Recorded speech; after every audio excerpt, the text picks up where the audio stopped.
Hi guys, and welcome back to our FIFA 20 Sunderland Road to Glory career mode. So today we are starting our adventure back in the Premier League as we have just been promoted from the Championship. But of course, first and foremost, the most important and most exciting thing is the transfer window, as we've got a lot of signings to get through.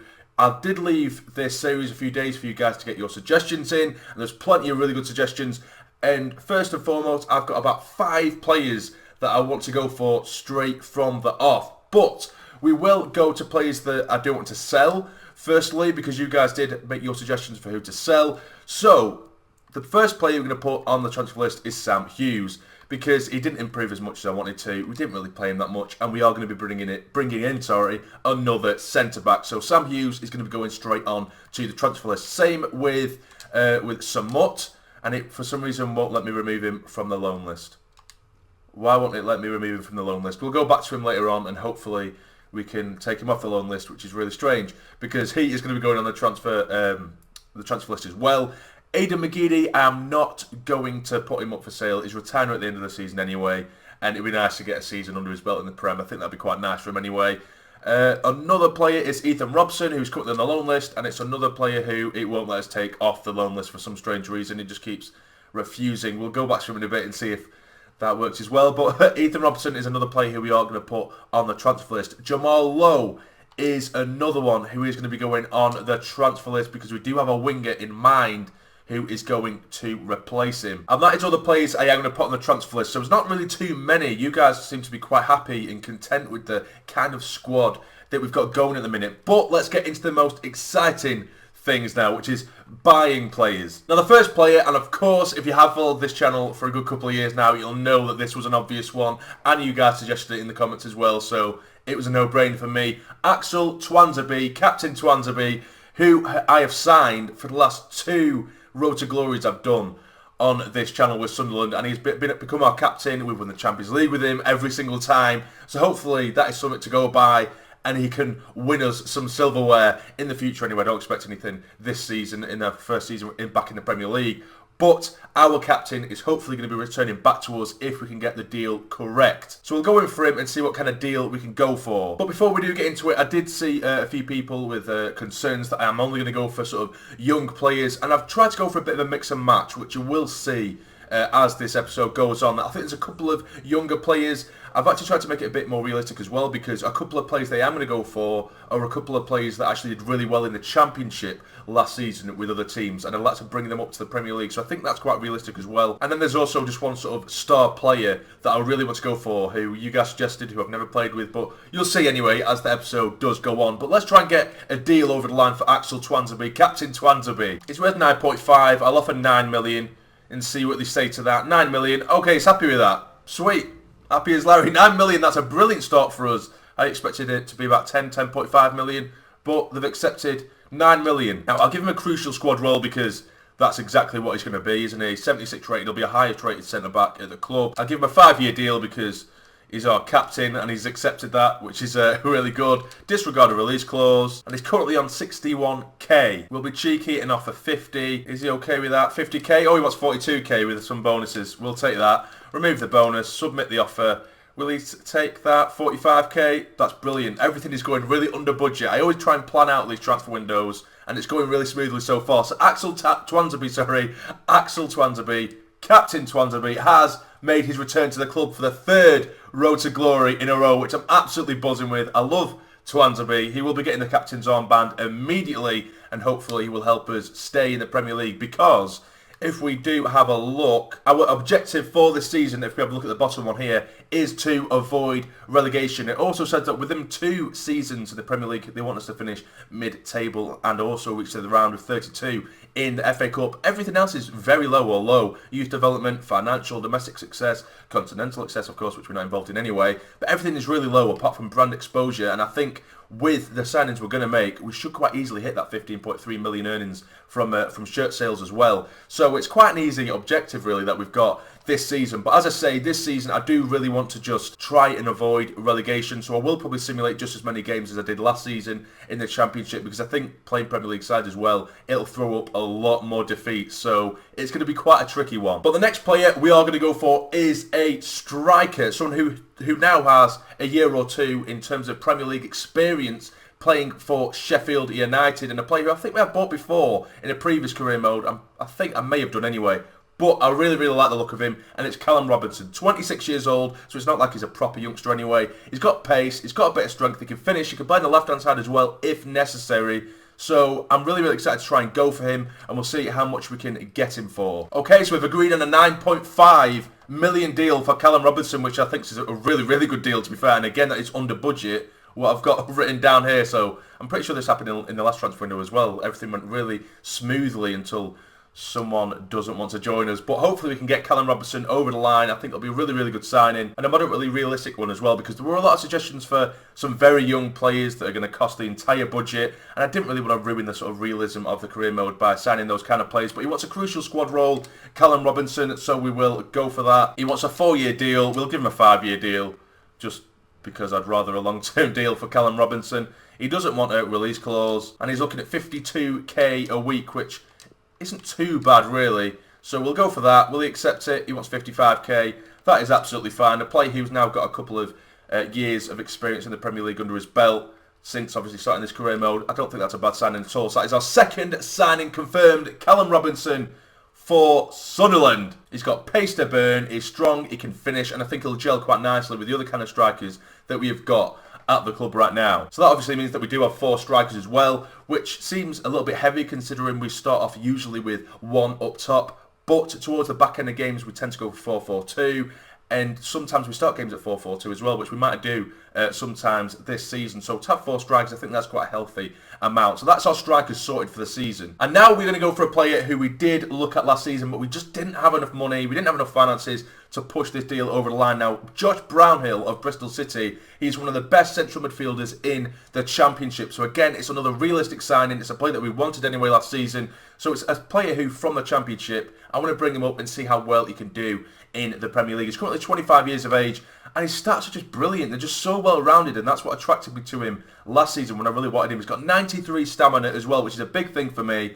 And if you look, everything is very decent. 70s, nothing is out of the 70s really, but he's got decent tackling, he can pass the ball, relatively aggressive, quite strong, passing is brilliant, he can do a bit of everything. So I think it's a really, really good player to bring up to the Premier League. So we'll go into him, and that's quite strange, go into the negotiations and see if we can get this deal over the line. We won't be going into Brownhill, don't worry, we won't be going into it. Oh, that's weird. Okay, so they've accepted 9 million. I really didn't expect that at all. I thought we was going to be in for some hefty negotiations, but they accepted 9 million, which I've got written down here that they'll probably accept around 10 million. And he was worth 8.5, so that's brilliant. Okay, everything's going really, really well, and this happens every transfer window. It starts off really well, and then something bad usually happens. Hopefully that isn't the case, but 9 million for Josh Brownhill, that is a bargain, an absolute bargain. So let's go into the contract talks and see if we can get this one over the line. He wants a crucial squad role, which is acceptable, I suppose, because I think our highest rated central midfielders are Robson, who's rated 72, and Powell rated 71. He wants a 4-year deal, which I'll accept. I could have pushed up to 5, but I just forgot. He doesn't want a release clause, which is absolutely fine. And he wants 38.5k. We'll remove his bonuses. He'll accept it, that's fine. So that's our 3rd transfer already sorted for our first season back in the Premier League. And it is Josh Brownhill, a player that I'm really, really excited to use. He's just, like I said earlier, he's so well-rounded. So well-rounded. So I think he'll fit perfectly and slot in alongside the likes of Robson or Power. But yeah, so now we have another couple of players that we are going to go for, and we might even have some money left, which I'll probably leave up until the next episode to see if you guys want me to sign anyone else, which I probably will go for, to be fair, because everything is going so smoothly right now. So next up, we're going to go for Nick Powell, and if you remember correctly, he scored 20 plus goals in the Championship last season. So it's a very, very realistic signing. I'm hoping that you guys are enjoying that I'm going for these kind of players as well, because it does keep it very realistic, bringing up the best of the Championship into the Premier League. I think that's a really good sort of realistic move. So to bring him in, 20 plus goals from the cam position, I think he's more than worthy of us having a look at him for our first season back in the Premier League anyway. So we'll go into negotiations and see what we can do. So it looks like they're going to settle on 5 million, which is again a lot less than what I've got written down here. This is absolutely mad. We're smashing it. Nothing is in our way today. Nothing is in our way. And it looks like Nick Powell could be putting on a Sunderland shirt in just a few moments. He wants an important squad role because he's going to be our highest rated cam for the side. A 4-year deal is fine. He is 27 years of age, so again, it's not too young of a player either. Well, it's not a young player, is it? So you can't complain about that. And he wants 30k a week, which is absolutely ideal. He might want to push it up a little bit more. No, he doesn't. He'll stick on 30k a week. That's absolutely brilliant. So that is Nick Powell, the guy who scored, I think it was at 24, 25 goals last season in the Championship, which is mad. But he's now got a Sunderland shirt on, and I'm really, really excited to use him. I've never played with Nick Powell before, and I think he would fit the style of play for this side very good. He's really good on the ball. He obviously can score goals because he did last season in the Championship. So it'll be really, really good to see how he does. And it's a good little competition there between him and Marcus Maddison as well. And he has a player face as well, which obviously swayed in my decision a little bit because you guys did suggest to go for him. But now we are going to go to a player who I've never actually heard of. Well, I have heard of him, but I've never really used him or looked too much into him. And he is a young player to play on the right-hand side of midfield. And I'm really, really excited for him. And it is going to be the sort of star player that we are going to go for, because I did want to go for at least one big star player. And that is this guy here, 20 years of age, Paulinho from Bayer Leverkusen, to give him an opportunity to come over to England, to the Premier League. I think that is a realistic one in the sense of every side that goes up usually buys sort of one big star player. And this could be it for us if we can get it over the line. Paulinho, he will have pace to burn. He'll be very high rated, or I'm guessing around late 70s by this point, but we do need that key player, and hopefully he can help us stay in the Premier League. So we are going to go for him and see if we can get a deal done. Right, these transfer talks aren't going as well as I originally planned. 13.9 million. We'll accept it. 13.9 million for Paulinho. That's the heaviest transfer we have done so far in this series, but it's not over yet. We need to sort out these contract negotiations, and hopefully we can get this young Brazilian coming to Sunderland, which would be absolutely insane. We'll give him the crucial squad role because I know that he's going to be high rated. Will he accept a 5-year deal at this stage of my life? He will accept the 5-year deal. I'm really, really happy with this. And he has a player face again, something I absolutely love. He doesn't want a release clause, which is ideal. 45k a week for Paulinho, and he does accept it. So that is our transfer dealings, or the ones I had planned originally anyway, all done really, really quickly. There's been no hiccups whatsoever, and there he is. There's the main man. There is the star signing. Paulinho, rated 77, which is absolutely fantastic. He has pace to burn. He has skills. He's Brazilian, of course he has skills, but he's just someone else to stick on that right-hand side when Jamal Lowe does eventually go, and he'll keep up with Lyndon Gooch on the right-hand side. Of course, on the left we have our magician and Marin. We also have McGeady to play there alongside him. So our wingers are looking pretty decent right now. So that is all the signings that I have planned for this episode, and they are all done. Now, we do have around 6 million left, and I could just buy a player for the sake of it, but what I am going to do, I'll simulate through the pre-season tournaments, see if we get any offers in for some players that we did want to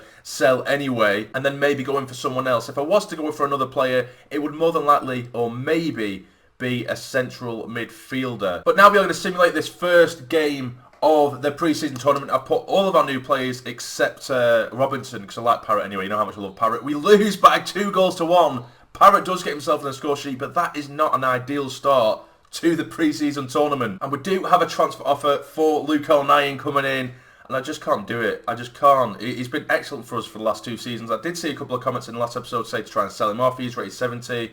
But he's been so solid, and we have O'Nien there, we have Hoover, who is only improving. Don't get me wrong, Hoover is more than likely going to be our starting right back this season because he has improved and he is higher rated now than Luke O'Nien. But I just can't bring myself to get rid of him because he's been so good. So I'll reject that offer anyway. We could have easily made a bit of money off him and then get a really, really good right back. But I just don't see the need for it because the players are going to improve anyway. Hoover's young, he's going to improve massively. But let's go into the next pre-season game against Benevento. Come on, lads, get us a result. Get us a result. And we win by 2-0. And I didn't actually see who scored because I skipped it too quickly accidentally. But we did win by 2-0. But now we do receive a transfer offer for Jamal Lowe. 2.4 million. We maybe, I was going to say we could probably get a bit more for him, but not too much. Up to 2.8 million. Well, I might try and just get as much as I can. I'll try and get 2.8 million for him. If not, then that's it. Then he's gone because he's surplus requirements now. Gooch is on the right hand side as well as our new lad Paulinho. 2.8 million. Will he do it? 2.8, 2.5. Oh, come on. I'm being really bloody stingy here, but I don't care. 2.7. Come on. 2.7. Right, they're okay with that. Jamal Lowe to Huddersfield for 2.7 million. Hopefully that one goes over the line. And now to simulate this next game of the preseason tournament, I've used a bit of a mixed bag of players just to keep some players happy in this one. And we win by 2-0. It's Nemecha who gets a double in that one. And now we have received an offer from Swansea for Sam Hughes, the centre-back, who again is surplus to requirements. 1.1 million. I think that's probably fair. We could only get up to 1.25 million for him, so we may as well accept that. So Jamal Lowe and Sam Hughes looking like they are on the way out of the Stadium of Light. And there is confirmation that Jamal Lowe has been sold and 2.1 million will be allocated to our transfer budget. And we do have another offer for Sam Hughes, which I'm going to leave because I just can't be bothered. Oh, also, I did forget, I am going to add Kim Pioka to the loan list, which is something that you guys did suggest. I completely forgot to do that. But now we are going to be simulating this next game up against Genk. Come on, lads, get us some money. Get us some money. And we win by 2-1. And Paulinho gets his first goal for the club and Dobson as well. But now we will be simulating the final game of the pre-season tournament against Osasuna. This should be a difficult one, but can we get a win? Come on, lads, come on. And we lose by 2-0. At least there was no injuries. That's my big thing, really, throughout pre-season. And now after the pre-season tournament, we have 10.72 million left in the transfer budget. And I don't really think there's anyone who really interests me who I could get for that amount, really. Although I have just thought of a little bit of an idea, because I have seen a few comments to sell Marcus Maddison.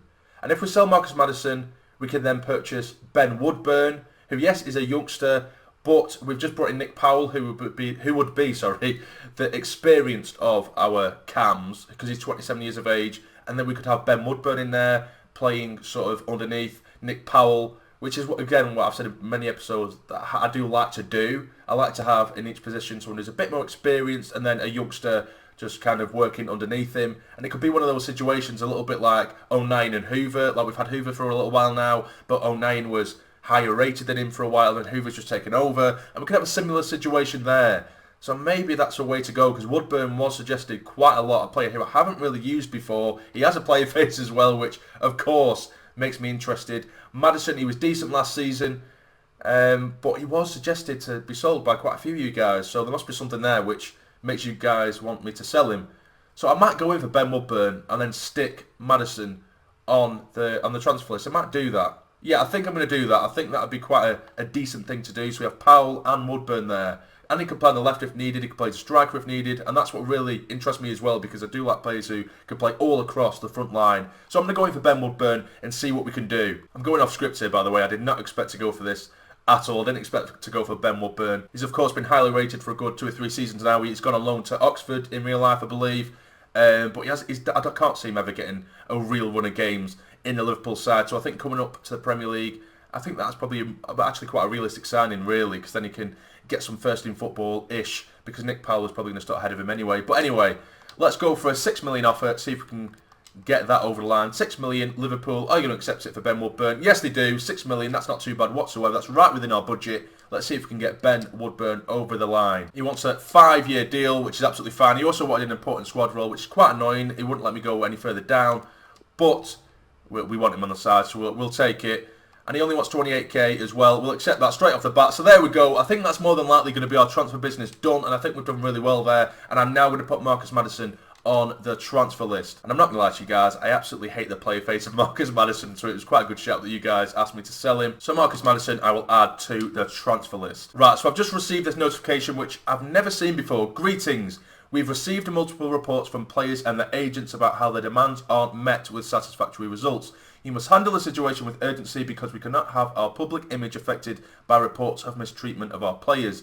I'm presuming that this is contracts, so I'm going to have to hopefully see if we have enough money to sort these contracts out. Maybe I shouldn't have bought Woodburn, and maybe I should have just sorted everyone's contracts out, because I didn't realise that was the situation. But I'll be back in just a moment, and I'll try and sort out as much as I can. But we do have a loan offer for Kim Pioka, a 1-year deal for Reading, which I think is going to be a really good move for him, actually. That's quite realistic. So I'll do that. I'll accept that offer from Reading, and then I will go to sort everyone's contracts out, hopefully. Right, so I've managed to sort out 2 or 3 contracts, but we don't have any money left. So Hughes has just been sold, which will bring us a little bit of money in. Kim Pioka has just been loaned out. Now we just need an offer for Marcus Maddison, and that is ideal because it has just come through. An offer for Marcus Maddison. and then hopefully with that money we can sort out a few contracts at least. We'll accept this offer for Marcus Madison from Nunes, who I'm not too familiar with, but hopefully that deal does go through, so then we can start sorting out contracts, because I've only just noticed that a lot of players are unhappy. So we do receive confirmation that Madison has been sold. We also receive an offer for Max Power. So now in the centre of midfield anyway, we have Dobson, we have Mumba. Embleton can play there, but I do class him more as a cam, but I do like playing him centre of midfield. We have Brownhill, who we've just brought in, but I don't think it'd be worth selling Max Power. I don't think it would be.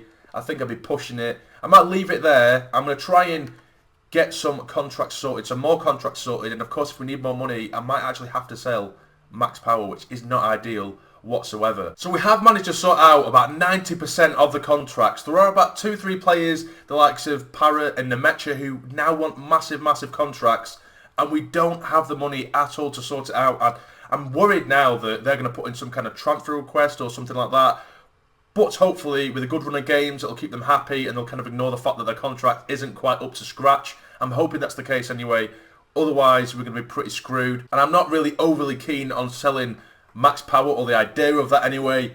But we are going to our first game of the season. We're going away from home. We're going to St James's Park against Newcastle. What a time to be alive. We're going to play Newcastle. First game of the season. What a game to start the season off with. And I do love how the hub looks like now that we are in the Premier League. I think it looks really cool. The Premier League sort of logos and everything everywhere. We'll go to the pre-match press conference. Not that it'll change much, but I just thought it'd add to the drama of it being the Tyne-Wear derby. Can your team win the relegation battle? I put we're prepared to fight. Did O'Nien refuse to sign another deal with Sunderland?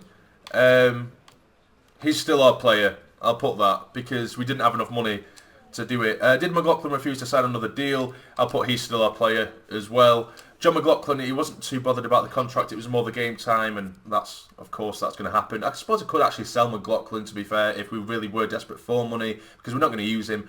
But anyway, let's go to St James's Park. Let's get our team set up for our first game back in the Premier League. So this is the team we are going to be taking to St James's Park. We have Rose in goal, we have Declan John, Pinnock, Twansby and Hoover across the back. We have Brownhill and Dobson in the middle. We have Paulinho making his debut on the right hand side, Marin on the left, Powell, another debutant as well, in their cam position. And of course we have Troy Parrott up top, keeping the likes of the new man Robinson, who is on the bench today, but no doubt he will come on later on in the game depending on the scoreline and what have you. But here we go, the Premier League begins here. Let's get into it. And here we go, we're back at familiar territory in the Premier League and at St James's Park as well. Every time we played Newcastle throughout my series on this channel, we have never lost. We have drew before, but we have never lost. So I'm hoping we can throw that and run this over into FIFA 20 as well. I mean, I'll take a draw, first game of the season. I'll happily take a draw. But will our new boys be able to get us something here at St James's? Straight away it is Declan John making his move. Can he find Powell? He does find Powell. Can he finish off? Powell! It's in! Straight away! Nick Powell scores the goals that we knew he would, as he did in the Championship. We didn't know whether he would bring it into the Premier League, but straight away, look at that run off the ball. It's a great ball from Declan John. It's a great finish. The position of the goalkeeper is really questionable, but what a start in the Tyne-Wear derby that is. And it's that man, Powell, 4 minutes in. That's all it took for him to get himself his first Sunderland goal. Come on! I hate the shadows on the pitch at St James's Park. I hate them. It makes it so confusing. And in certain shades, it makes our red and white look black and white as well. So this could be a bit of a difficult one. I've just noticed that Newcastle have Jack Wilshere in their side as well, playing the ball around in the centre of midfield. Come on, get to him, get to him. Oh, they broke forward. Now it is former Sunderland man Yedlin. Get across to him. It's Almiron. Oh, God, no, this is a good chance for them. It's Almiron and it's in. It's 1-1. What a game we have here. Both sides have had one chance and both sides have scored it. Highly unrealistic because Almiron has scored. He just doesn't like to do that, does he? But in this game, he does, and he gets the equaliser. He gets the wrong side of our man far too easily. Turns him. Oh, he's turned Twansby absolutely easily there, hasn't he? And it's 1-1. Here's Matt Ritchie now coming down the left side of midfield. We're holding him up really well there, forcing them to move backwards, and they give the ball away. And it is Nick Powell. Spreads it out wide for John. I could see you move by our little magician. It is Antonio Marin. Get it in. Well in, Marin. Cuts inside beautifully well there. Still Marin. Can he get it across goal? He does. It's still Marin. Oh! I didn't actually mean to shoot there, but he nearly did. Tuck it into the near post. Corner taken short to Josh Brownhill. He does dig one in. It's a good ball as well. It's been volleyed. Oh, what a chance that was for Twansby. A free volley there. And of course, you would have rather someone like Parrott's be on the end of that, but he's hit it into the ground and it's gone wide. Over the top, I can see Paulinho, the Brazilian, making a move on this right-hand side, cut inside. Well in, it's still Paulinho, still going, strikes it, and it's fell to Parrott, and he can't get the ball under his control. What a chance and what a game this is. Now here is Brownhill from distance, tries to find Dobson, switch it out wide for Hoover. This is so hard, by the way, because of the shadows. I hate playing at St James's Park on FIFA. It is Brownhill again, out wide for Declan John. We're keeping on the ball really well here. It's Brownhill again. Good football, this. Keep hold of it. Find your man. It is Brownhill. Twisting and turning. Help him out. Help him out. There's no movement at all. Turn. There you go. Turn him. Go on, pal. Turn. Hit it. Oh, it's a great save. Really patient build-up play because all the Newcastle back line were just sat back. We had no real options, but Powell digs something out there. Still 1-1. Last chance before half-time, and it is Matt Ritchie down the left-hand side. He cuts it into Jack Wilshere. It's Joelinton onto Almiron, getting to him. And again, well played. Blow the whistle, ref. There we go. And it's 1-1 at half-time, and possession-wise, it's Newcastle's game, but they're not really creating much, and we're defending so well, but we look so much more dangerous going forward, and hopefully we can maybe nick a winner in this second half. Here's Dobson, flick it on, that's nicely done for Nick Powell on the edge of the box. It's like a wicked deflection, and it's going to be a corner. He's so good, Nick Powell. He's been brilliant so far in this game. His movement off the ball is excellent. He gets into really good positions. Nicely done there by Paulinho, tracking back, giving it to Hoover. Back to Paulinho. Out wide for Brownhill. Going at him. It's still Brownhill. From distance, Brownhill. He does dig one out, and it's flew way wide. Now here is Brownhill from distance. Tries to find Parrott on the turn. It is Parrott. Strike it. There we go. It's 2-1 and Parrott carries on the way he left off last season. Get in. We held the ball in the middle. There wasn't too much movement, but there is Parrott. He just loves turning his man like that. What a little turn that was, and what a finish to make it 2-1 in the derby. And Parrott has just made himself, or could make himself, more of a hero than he already is on Wayside. Will that be the winning goal? Now we do have some substitutes waiting. Mumba, Robinson and Nemetra all waiting to come on. I'm going to put Robinson on the left-hand side rather than a striker just so I can fit Nemetra up top with Troy Parrott. I don't want to bring Parrott off just yet after he just scored a goal. But the coming forward, it is Jack Wilshere. They're really probing our defence at the minute, Newcastle. It is Yedlin on this right side. Hold him up. Hold him up, that's it. Force him to go back. Force him to go back. That is excellent defending. They hoof it into the box and we managed to clear it away only just. It is Matt Ritchie on the left-hand side. Get across. Well in, Hoover. Absolutely excellent. Just get it out. That'll do. In the centre of midfield, it is Yedlin again. Come on, just hold him up. Make him go backwards. That's a great ball out wide, actually, for Matt Ritchie. Coming down to the byline. Get it away. Get it away. Well played. And again. Oh, come on. They're battering us here now, Newcastle. Well in, Twansby. They are coming forward now. Here's Almiron. Backs against the wall. It's a good chance for Almiron. Oh, no, he's done it. And he's done it. There we go. Shit. 2-2. He's just absolutely taking the piss out of us there, Almiron, with 2 goals for him. He's just absolutely done Pinnock. Few step overs as well. Oh, that's a beautiful goal, to be fair. He's absolutely done us. That's a quality he can come up with, and he has done twice now in this game. Last chance of the game here. It's Almiron out wide to Joelinton. Hold him up, Twansby. Hold him up. Oh, he's done him too easily there. Come on. Get across. Well in. And it looks like it's going to be a corner. It is. Just a few moments left. And it's Newcastle with the corner. The Newcastle fans going absolutely mad. Get it away. That shows. Please get it. And it's a great save at the near post by Rose. Jesus Christ. Miranchuk to take the next corner. That is yours. Easily dealt with. Get in. Get it away. Just a couple of moments left here before the whistle does go.